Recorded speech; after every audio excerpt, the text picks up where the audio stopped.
Oh, perfect. Most of the people in this session work for the public sector. We also have a quite important number of persons that work in the private sector.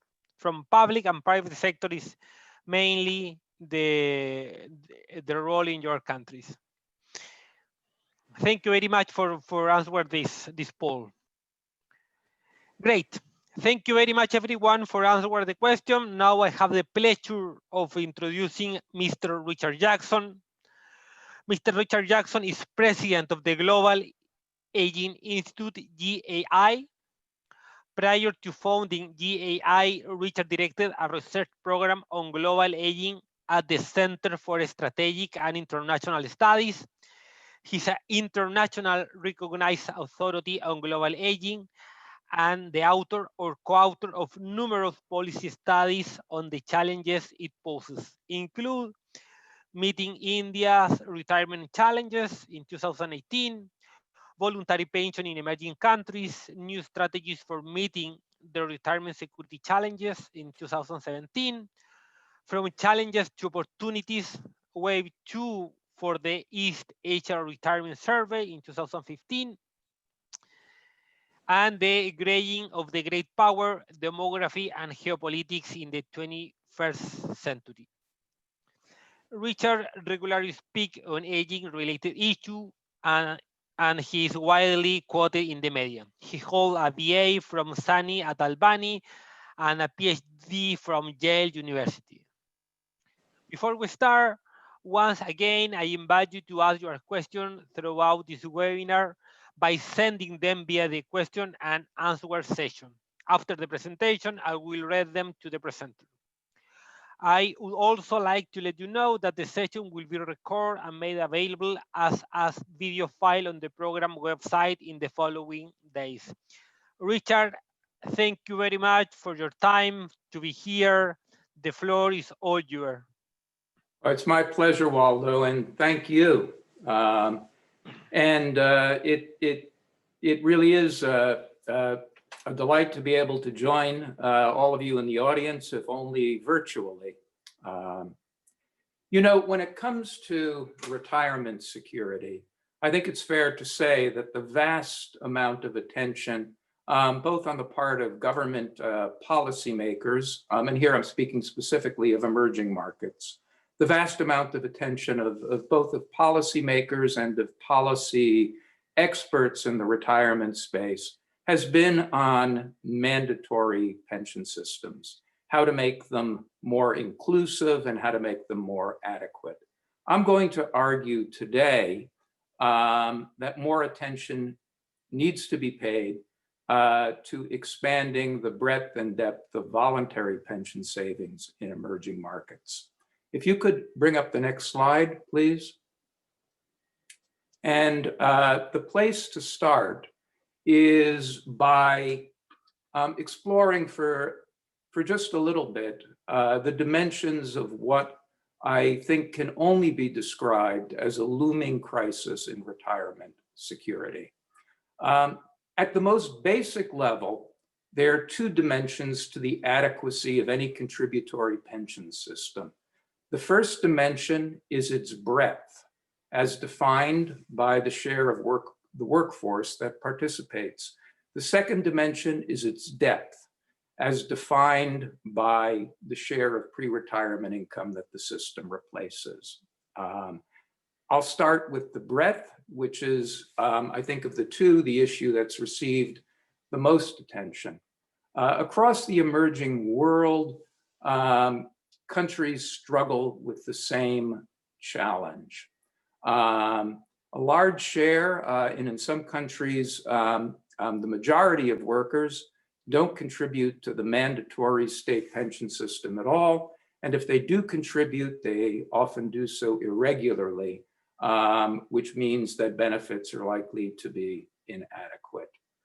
Low coverage is a function, as we all know, of informality. It is not a function of pension system design.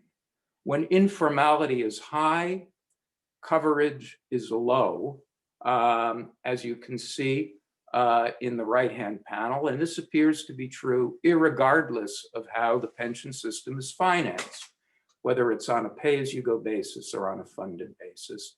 And conversely, when informality is low, coverage is high, again, regardless of the financing structure of the pension system.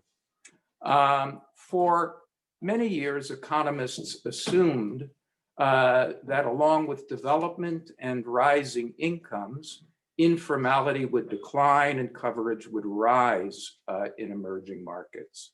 But this expectation has been largely frustrated for a variety of reasons which vary in importance across different emerging markets, but include failure to make adequate investments in human capital, two-tiered labor markets, and high income inequality.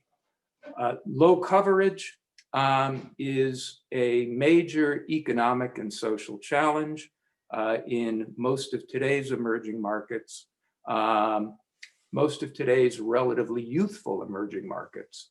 But as these countries age and old age dependency ratios soar, it could become an economic and social catastrophe.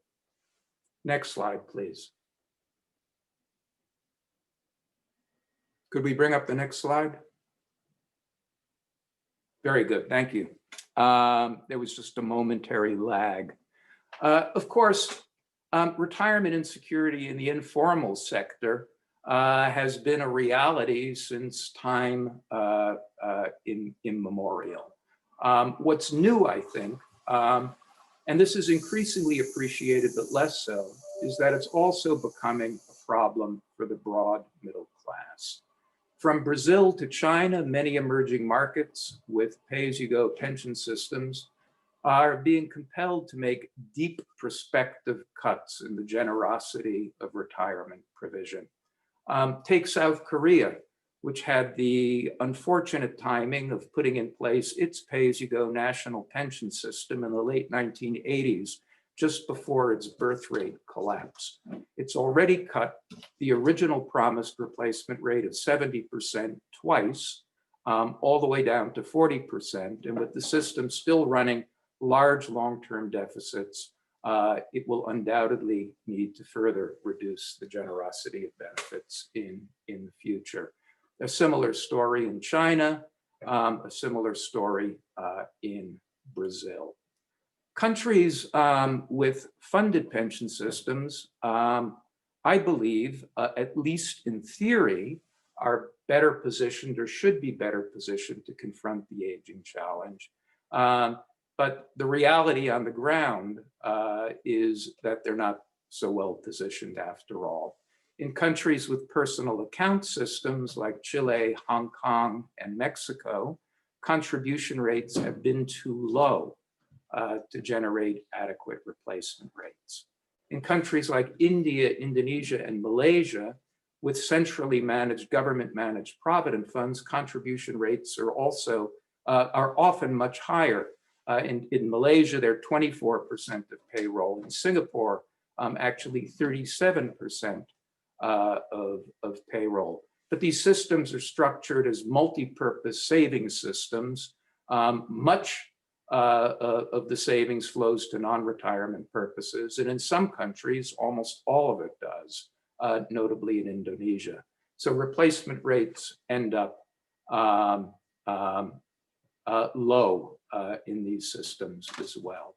Next slide, please.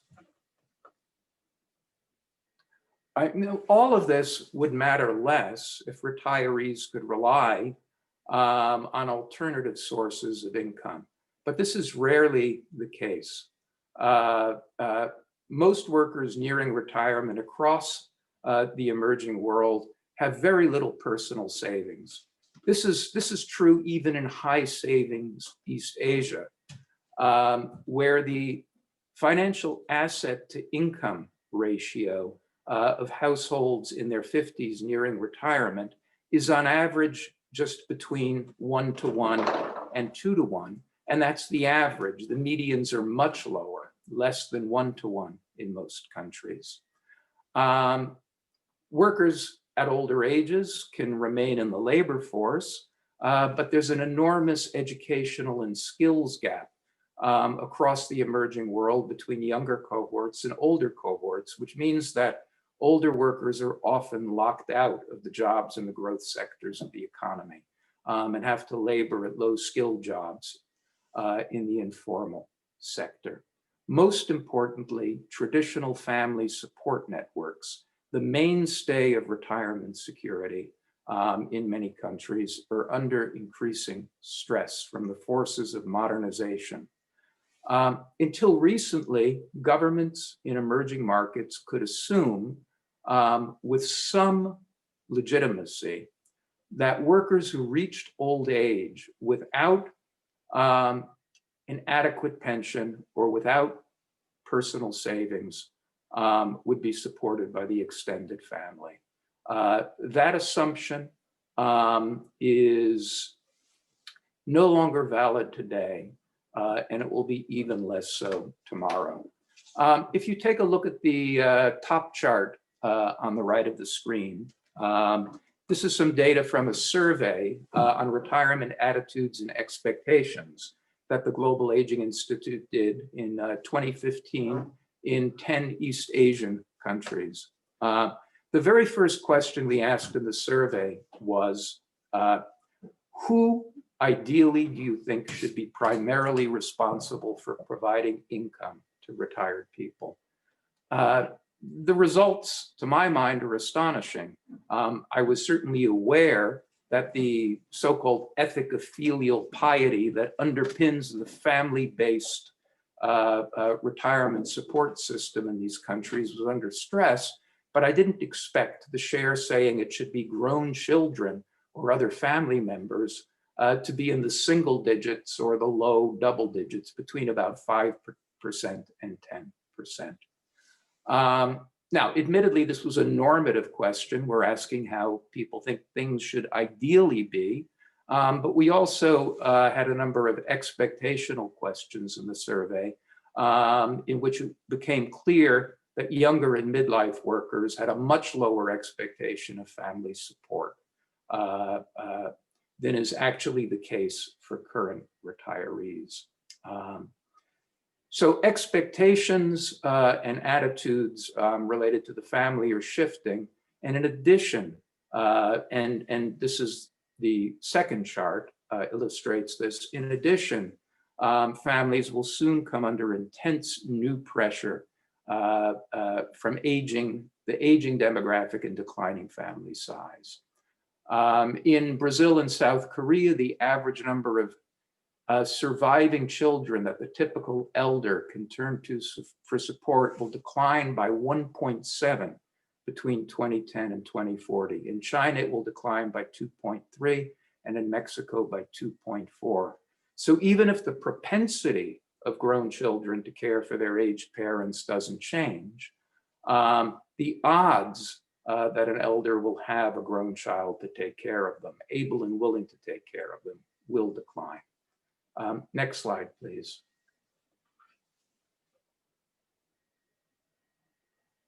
Can we bring up the next slide? Thank you. Now, my own policy preference would be to have broader mandatory coverage and more robust mandatory pension systems. But increasingly, it occurs to me that this may be an elusive goal. Most emerging markets have had little success in increasing participation in contributory state pension systems in recent decades. And indeed, in many emerging markets, this is particularly true in Asia, in Vietnam, and Indonesia. I don't have the data in front of me, but I believe it is true in some Latin American countries as well. In many countries, informality is actually growing and coverage is declining. This is in part because of the growth of the gig economy. Given the arithmetic of rising old age dependency ratios, take a look at the chart on the right, where you can see they're due to double or even triple in most emerging markets over the next 30 years. Given this arithmetic, countries with pay-as-you-go state pension systems have little room to increase the generosity of benefits. And indeed, as I've already said, many are cutting them back significantly. Countries with funded state pension systems could raise contribution rates.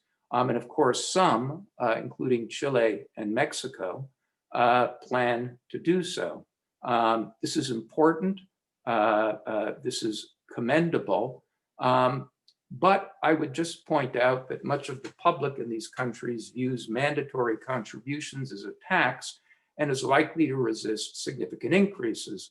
Of course, cleverly, in both Chile and Mexico, the new contributions are borne by employers. But as any economist, I'm confident I'll get support from the Academy here, will tell you over time, it's labor that bears the full cost of contributions, which are part of total compensation, not capital. More generous social pensions would help, and indeed, a robust social pension system is a social necessity, but this is not a long-term solution. It's one thing for a quarter or a third or half or even 2/3 of the elderly to be dependent on non-contributory government assistance when the elderly make up 5 to 10% of the population. It will be another thing entirely when they make up 20 or 25%. Next slide, please. So all of this suggests that broadening and deepening voluntary pension systems may be an important part of the solution. I think it's fair to say that it's been common wisdom in most emerging markets among policymakers that it doesn't make much sense to focus on voluntary savings when such a large share of the population fails to participate in the mandatory system. But this logic, I think, is precisely backwards. It is, in fact, the low coverage and limited reach of mandatory systems that makes building more robust voluntary systems all the more important. It's also common wisdom that voluntary pension systems mainly benefit higher earning workers. And so devoting additional resources to incentivizing voluntary pension savings would be regressive.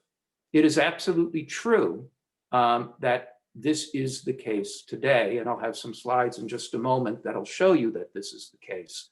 But properly designed voluntary pension systems can play a crucial role in shoring up the deteriorating retirement income prospects of the broad middle class. They can also, and this is critically important, improve the retirement security of informal sector workers who currently have little or none at all. You have over here on the right the cover of a report that the Global Aging Institute did just a couple of years ago on voluntary pensions in emerging markets. And I'm going to take the remainder of my time to discuss some of our findings and conclusions, starting with a very brief survey of the current voluntary landscape in the pension landscape in the 8 countries covered in the report. If we could just jump ahead 2 slides, actually.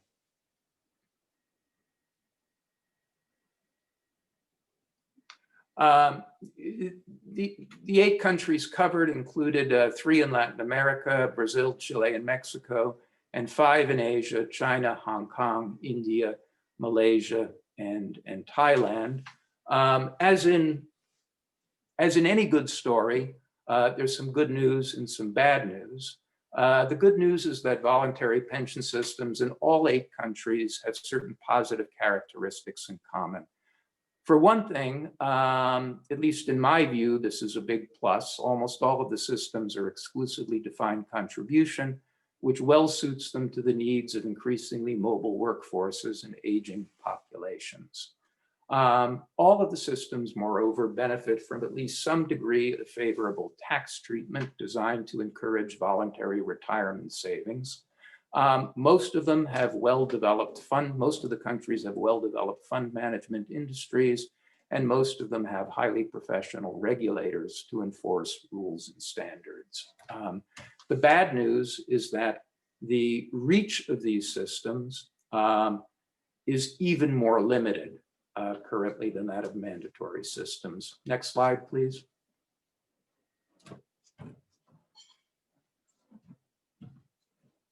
Could we bring up the next slide? Very good, thank you. As you can see across the 8 countries, the share of the workforce that actively participates in a voluntary pension system in a given year ranges between about 1 to 2% in Malaysia and India to 14% in Brazil at the high end. Now this data is partial and incomplete. I think that it gives a pretty good sense of the overall picture, but the data is very hard to come by on a consistent basis. I would point out here that in the case of Hong Kong, which does not include its mandatory provident fund, the participation figure may underestimate the actual figure. In the cases of Mexico and Chile, it certainly greatly overestimates it because the data is based on number of workers with a voluntary pension account, an APV account,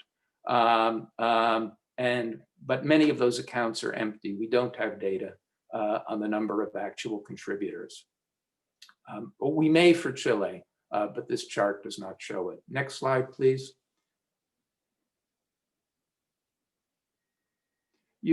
A similar picture emerges if you look at assets under management. Less than 5% of GDP in every country except Thailand, Hong Kong, and Brazil. Next slide, please.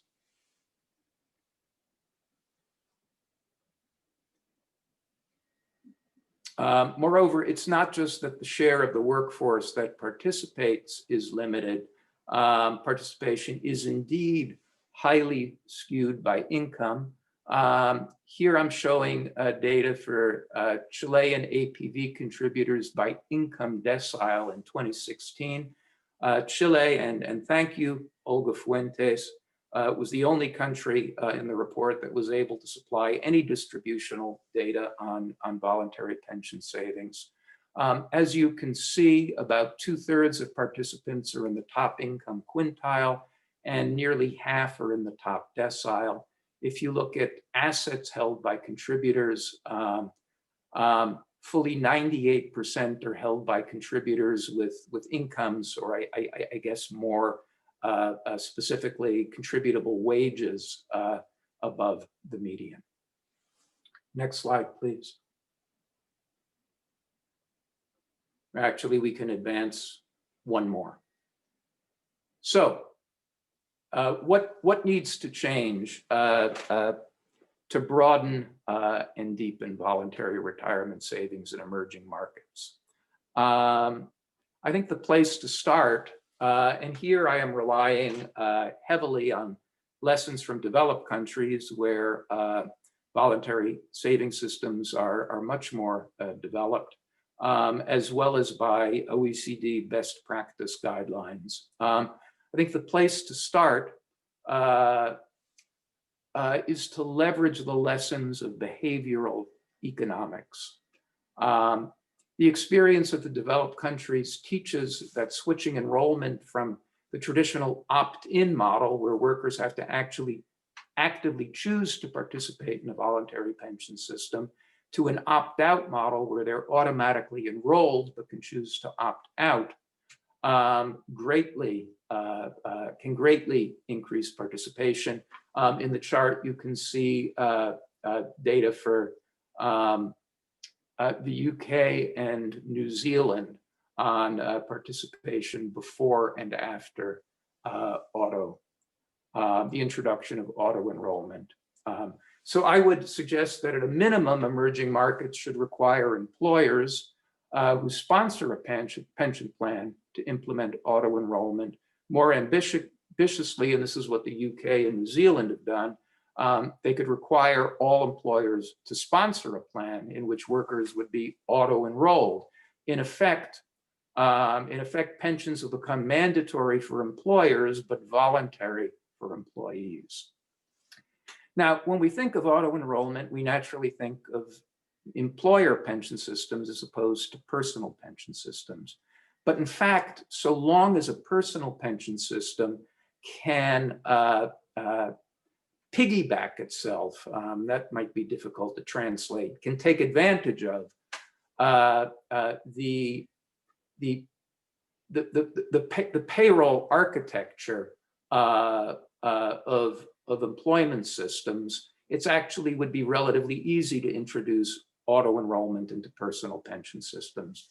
So for instance, in countries like Chile or Mexico or Hong Kong that have voluntary tiers to their personal account systems, it would be relatively easy. I think in Mexico, this might require a change in regulation, but it would be easy to auto-enroll workers in the APV in the voluntary tier, with, of course, the option to opt out. Countries with pay-as-you-go pension systems could create add-on tiers of voluntary funded accounts in which workers would be auto-enrolled. Sweden has done something like this, adding a personal account system on top of its pay-as-you-go system. The experience of developed countries also teaches that along with auto-enrollment, auto-escalation can be a powerful tool. If you set initial contribution rates too high, you'll limit participation. If you set the initial rate too low, workers, because of inertia, will remain at the low rate. But if you set it low and raise it over time, that can optimize savings outcomes. Next slide, please.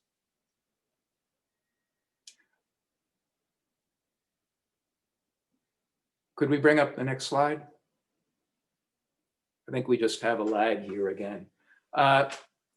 So leveraging the lessons of behavioral economics is important, but it's not enough. You also need robust economic incentives. And the fact of the matter is that the way economic incentives are currently structured in voluntary pension systems, it is not conducive. It does not encourage broad participation.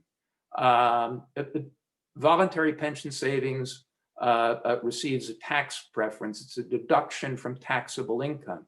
The value of that deduction rises along with income and marginal income tax rates, is much more valuable to higher earning workers.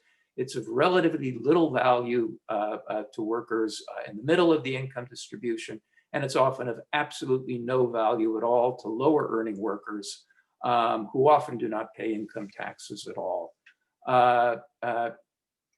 Increasingly, I think a consensus is emerging that best practice is to combine tax preferences with flat government subsidies and/or government matching contributions, which in various ways and combinations, the UK has done in its Nest pension system, New Zealand has done in its KiwiSaver system, and Germany has done in its personal pension Riester accounts. So matching contributions could be included as part, along with auto enrollment in the personal account, in the voluntary tiers of personal account systems. Governments could also supplement the savings of workers in employer pension plans, as New Zealand and the UK both do. For incentives to be effective, they have to be substantial. Chile and its middle class, so-called middle class APV, its middle class voluntary pension savings option does have a match, but my understanding, at least last time I checked, is that it's a 15% match. That isn't going to be enough to incentivize behavioral change. More is needed, and other countries generally have nothing at all. All of this is potentially expensive. It comes with a budget cost, but I would argue that that cost will be much less than the ultimate cost that will need to be picked up in the form of social pensions for workers who arrive in old age destitute. In effect, what I'm saying is it's better to subsidize. Well, let me clarify. Social pensions are needed today. I'm not suggesting eliminating social pensions. I'm suggesting over time substituting voluntary savings for them. And in effect, rather than subsidizing retirement on the far end, when workers arrive in old age destitute, to subsidize it on the near end and allow them to accumulate sufficient savings to at least provide some degree of security in old age. Next slide, please.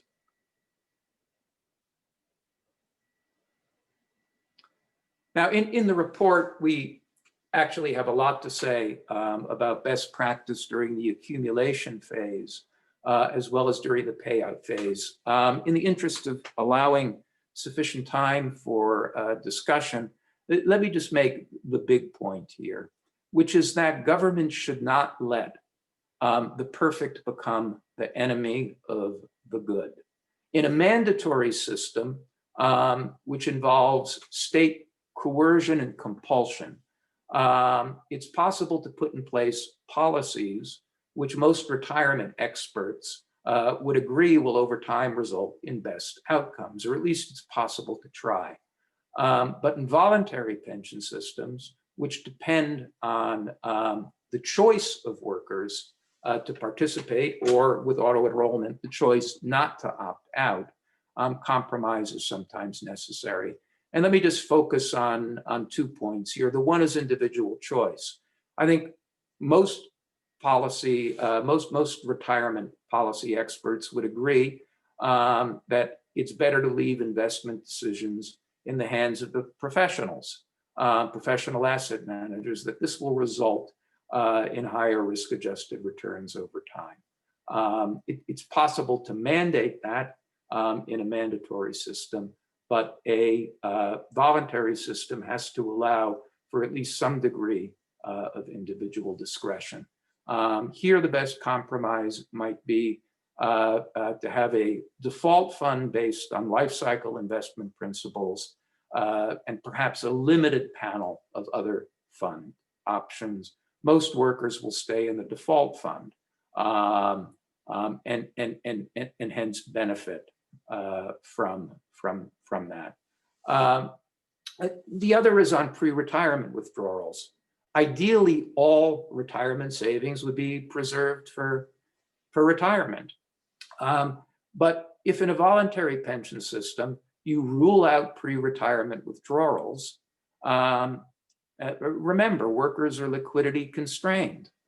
Most workers are. If you rule out pre-retirement withdrawals in countries where social insurance mechanisms for unemployment or other unexpected life events may not be well developed, if you rule out pre-retirement access to the savings, you're going to have even less voluntary savings than you do today. So here the compromise might be to allow it, but for governments to try to limit it, to penalize it with a tax penalty, for instance, or some sort of a clawback, or otherwise discourage it. Next slide, please. Same big point on the payout phase. Ideally, I think many retirement policy experts would agree that most, if not all, retirement savings should be annuitized. That can be done in a mandatory system. Latin America has been a leader in that regard. Asia, not so much.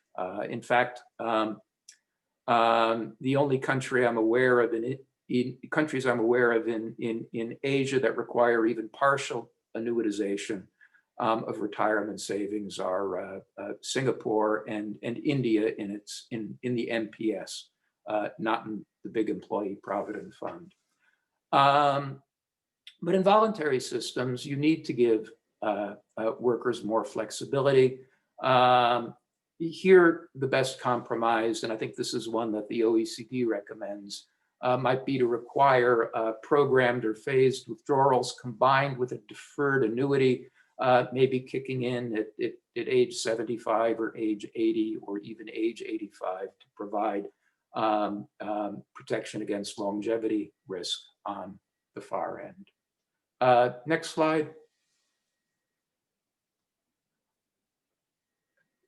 Oh, public education. I forgot that I had this one included. Let me just read the two little bullets in the box to you on the right. In Mexico, just 3 in 5 workers, this is according to a recent survey, enrolled in SAR, in the country's mandatory personal account system, know that the system, even know that it also includes supplemental voluntary retirement savings accounts. In India, in another survey, retirement ranked 5th in the list of reasons that people give for saving. After saving for a house, saving for their children's education, saving for their children's marriage, and after saving for a car. Clearly, there's a major educational effort that's required here.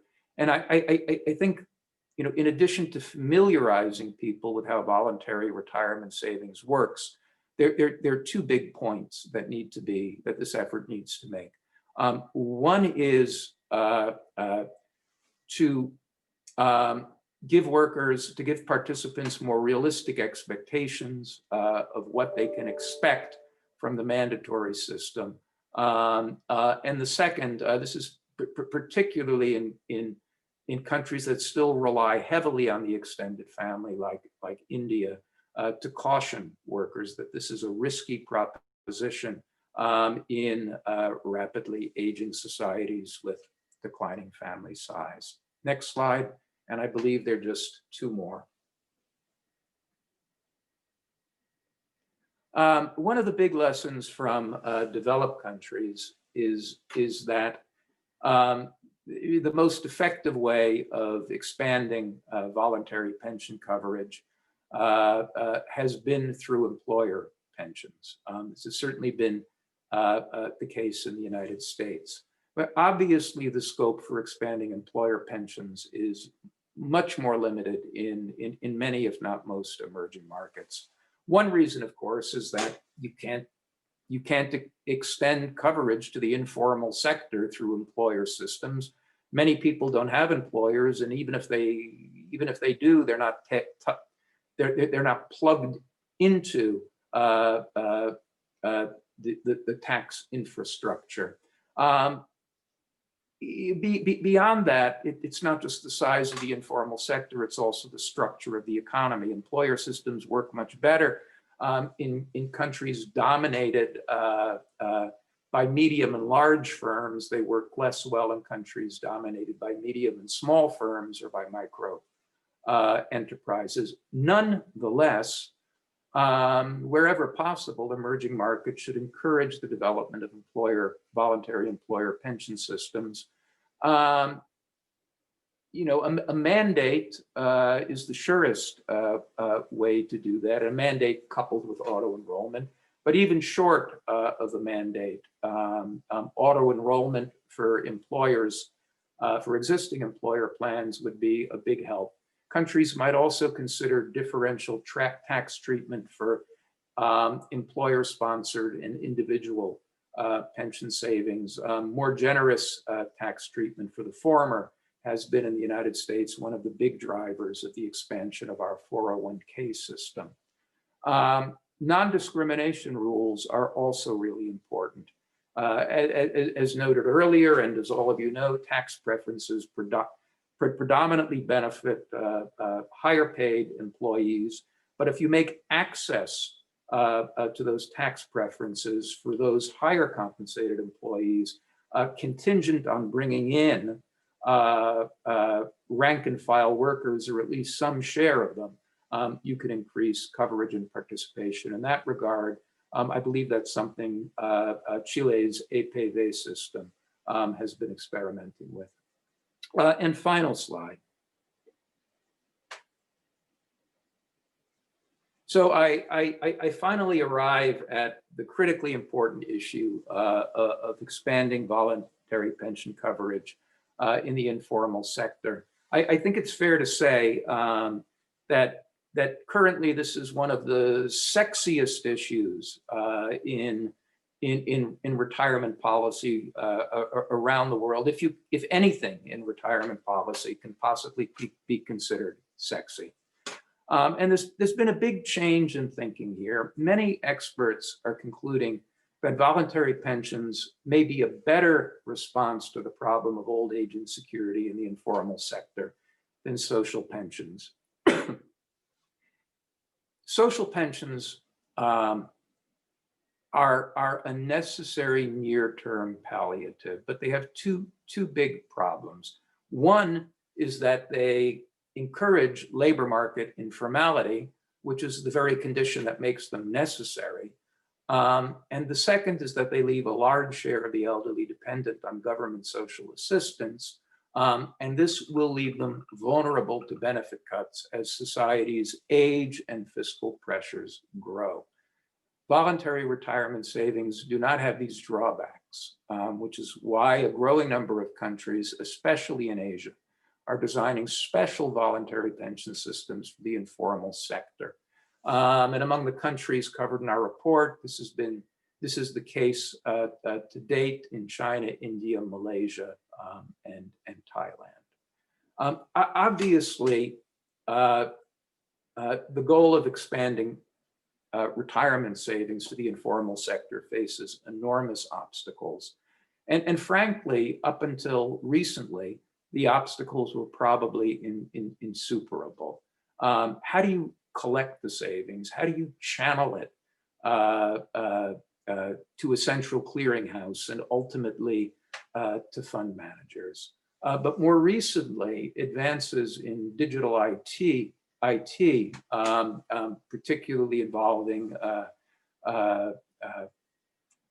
access to financial services via mobile phones, financial inclusion initiatives, and national ID systems are opening up new ways to reach informal sector workers.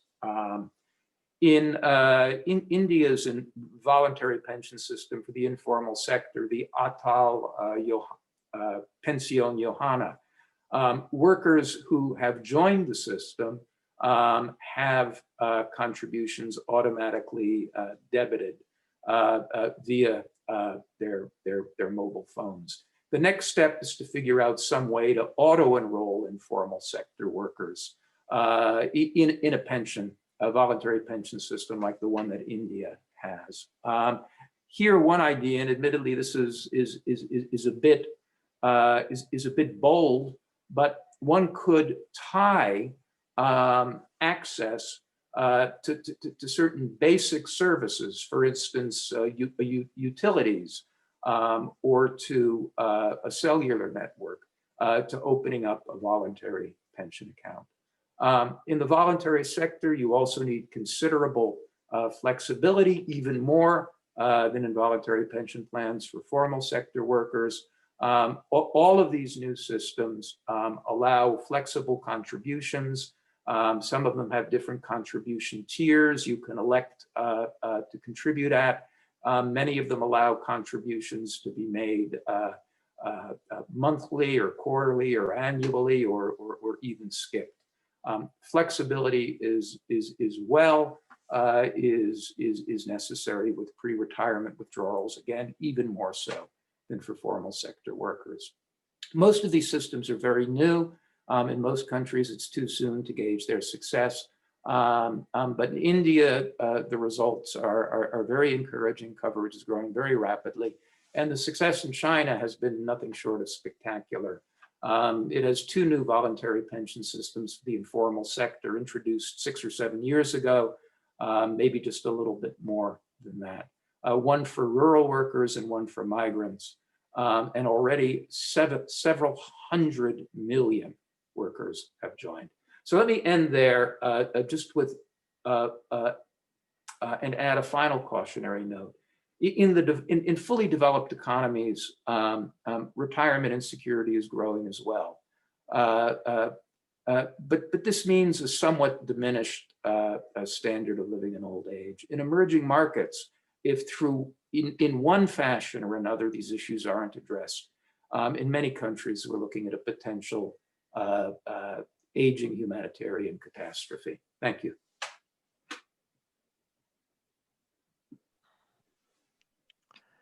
Thank you, Richard, for this fantastic presentation. We have received a lot of questions throughout the chat. I'm sure that our participants are very eager to learn from your experience. I'm going to ask you a couple of questions. We have like 10 or 15 minutes for the question and answer part of the session. I would like to start with this question. In general, the tax benefit to contribute to private pension plan is designed to the higher earning workers.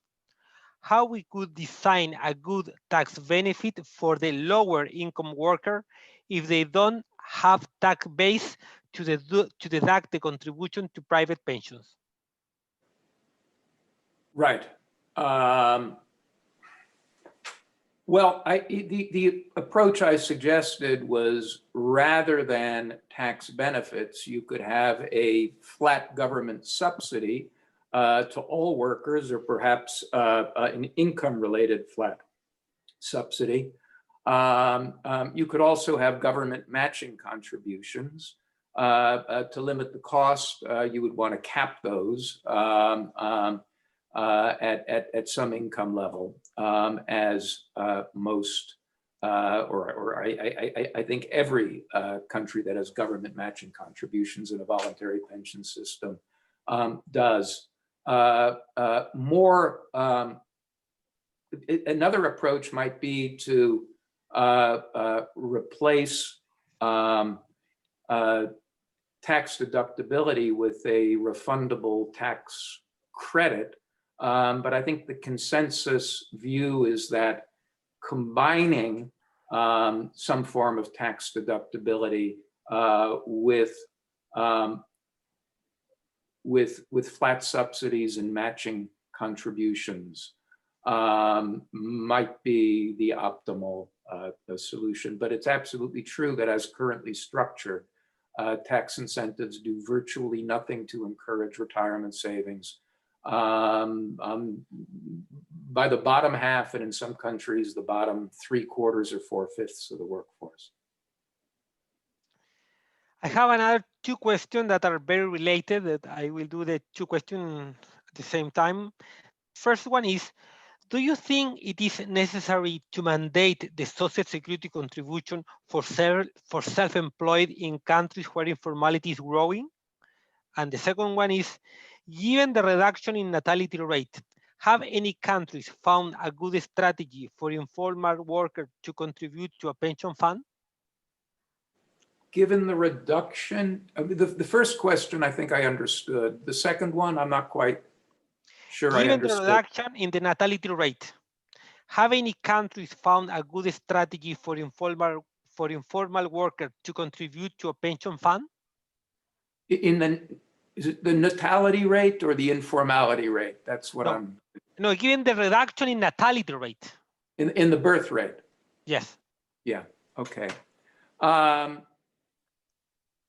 To answer the first question, I think the place to start is to recognize that self-employed workers are a very heterogeneous group in most countries.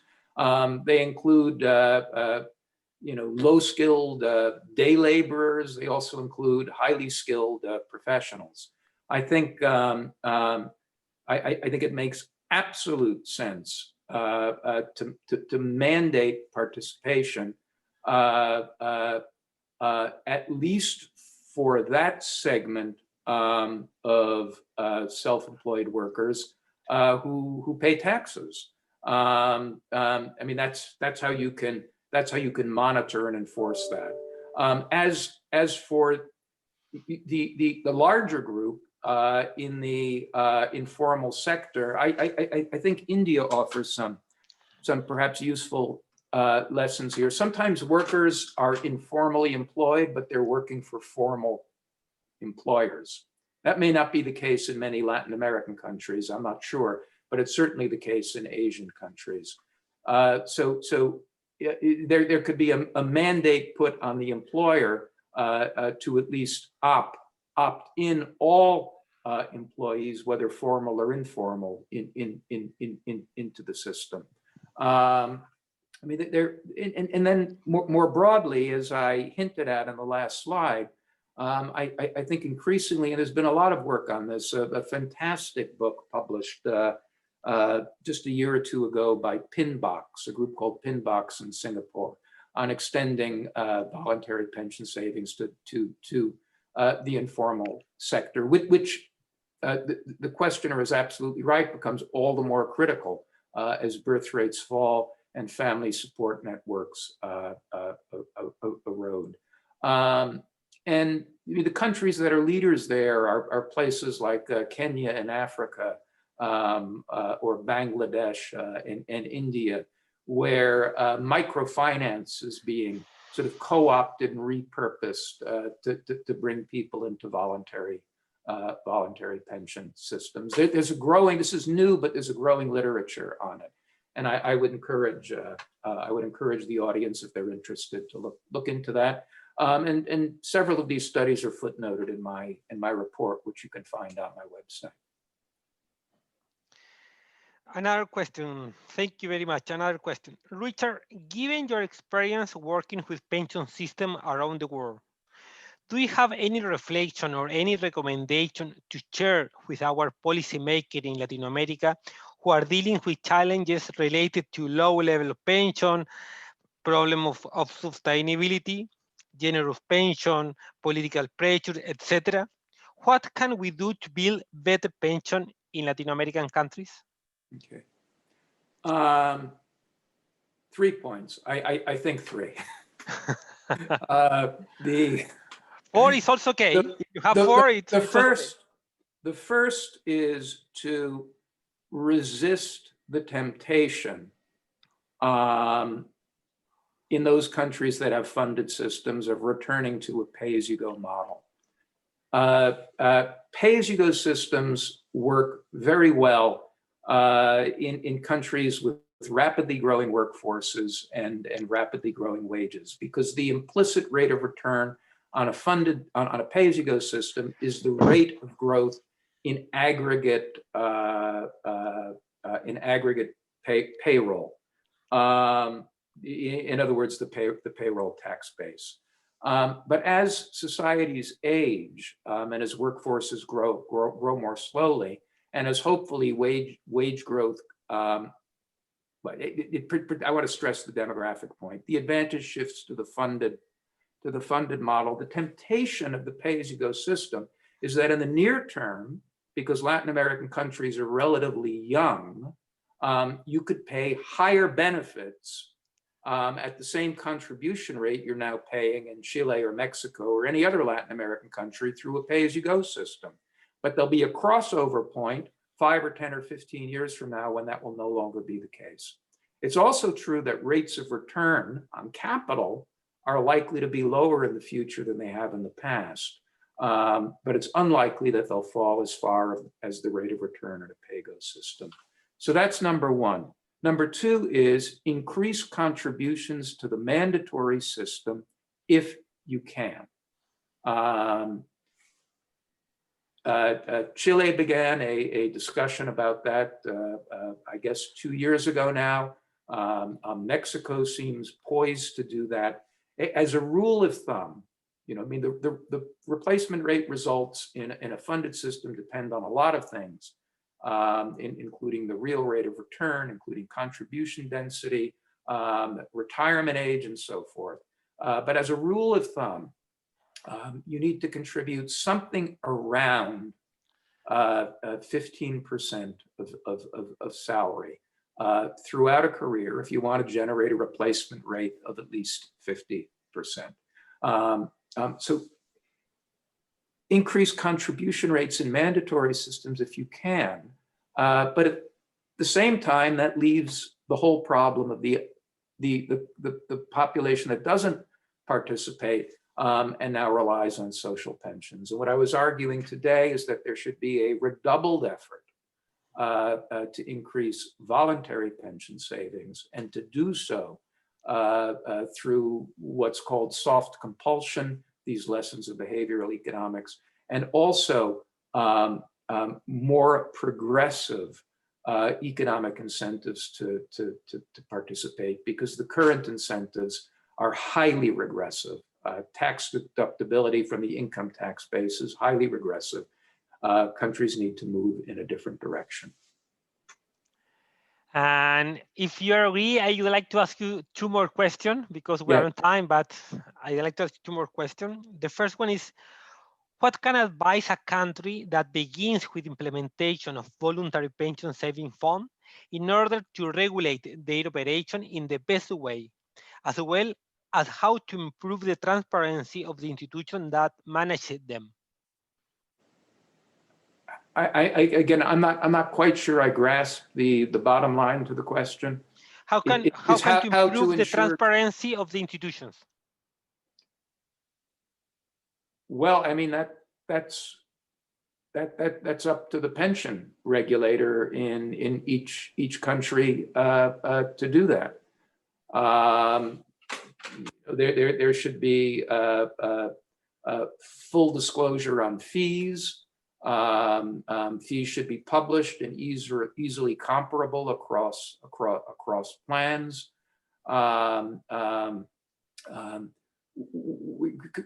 Critically, participants need to receive regular statements, if not monthly, then quarterly, showing what their expected retirement replacement rates would be, given a continuation of current contribution, their current contribution levels, or at alternative levels.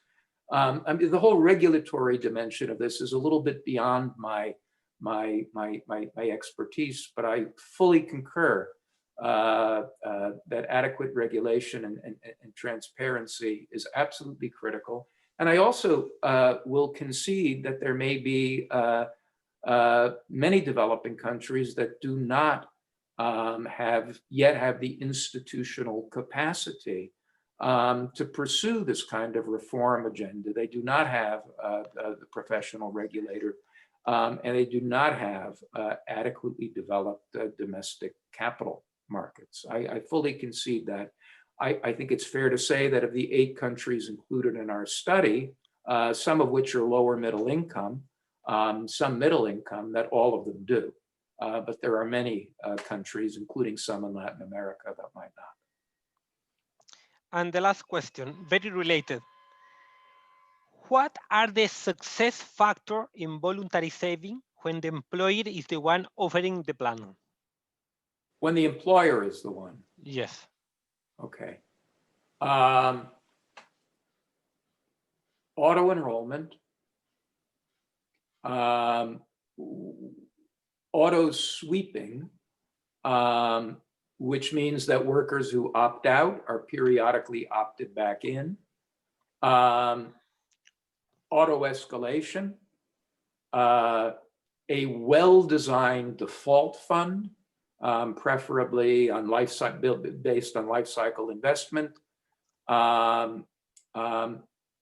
Immediate vesting of employee contributions and vesting of employer contributions on a very short time schedule, ideally no more than 2 years. What am I leaving out? I think those are the main points. And of course, employers can also serve an important educational role in educating workers, their employees, about the importance of voluntary retirement savings. That is one of the advantages of the employer provided voluntary savings model as opposed to the personal pension model. So if all of that's in place, outcomes will improve. Thank you very much, Richard, for your valuable insight. I'm sure that many of the insights and lessons you presented today will be very useful for our participants. Thank you very much for your time, for your kindness, it's been your a pleasure and participation. it's been fun. Thanks. I would like to remind all participants that a recording of this conference will be available online of the program website shortly. Finally, I want to remind you of today's parallel session, which will begin in approximately 1 hour, and you may choose one of the following topics: pension design and reforms with Carlos Noriega and Elio Sanchez, behavioral economics of pension, financial literacy and inclusion pension with Gonzalo Camiña, Diana Mejías, and Julián Rincón, and pension finance with Aaron Muraldar. Thank you very much again for your patience, to be here, and for your participation. Thank you very much, and see you in 1 hour.